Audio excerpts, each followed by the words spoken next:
আজকে আমার শ্রী শ্রী রামকৃষ্ণ পরমহংসের জীবন কাহিনী পড়া শুরু করছি।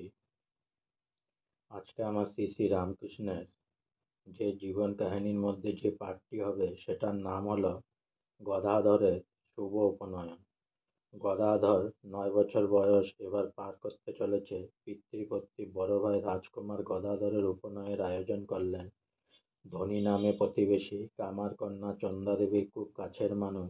তিনি অনেক আগেই ছোট্ট গদাইকে বলে রেখেছিলেন, আমি তোর ভিক্ষে মা হব। গদাই তাকে আশ্বস্ত বলেছিলেন, কিন্তু এখন দাদা রামকুমার তাতে আপত্তি করলেন, কারণ বংশে ওইভাবে তথাকথিত নিম্ন শ্রেণীর কোনো বধূকে কেউ ভিক্ষে মা সম্বোধন করেনি।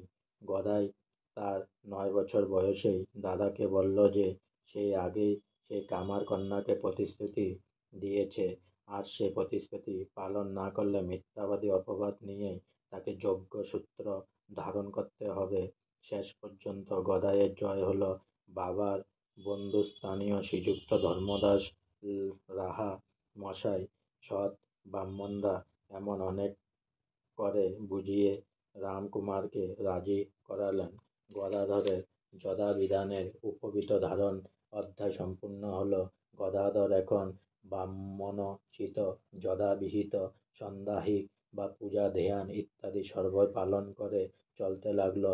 বাবা ক্ষুদিরাম দেহ রাখবার পর সংসারের দায় দায়িত্ব এসে পড়েছিল রাজকুমারের হাতে। সংসার চালাতে গিয়ে রামকুমার ঋণ জালে জড়িয়ে পড়লেন। তখন তার বন্ধুবর্গের পরামর্শ অধিক অর্থ উপার্জনের চেষ্টায় কলকাতায় গিয়ে জামাপুকুর নামক পল্লীতে ঢোল খুললেন। সংসারে ভার রইল রামকুমারের মেজ ভাই রামেশ্বরের হাতে। আজকে আমার শ্রী শ্রী রামকৃষ্ণর জীবন কাহিনীর মধ্যে এতটুক শেষ হলো। তাই পুনরায় সবাই একবার আমার সাথে বলুন, জয় শ্রী রামকৃষ্ণ কি জয়, জয় শ্রী রামকৃষ্ণ কি জয়, জয় শ্রী রামকৃষ্ণ কি জয়। অনেক অনেক সাবস্ক্রাইব করুন, অনেক অনেক লাইক করুন আমার চ্যানেলটি প্লিজ।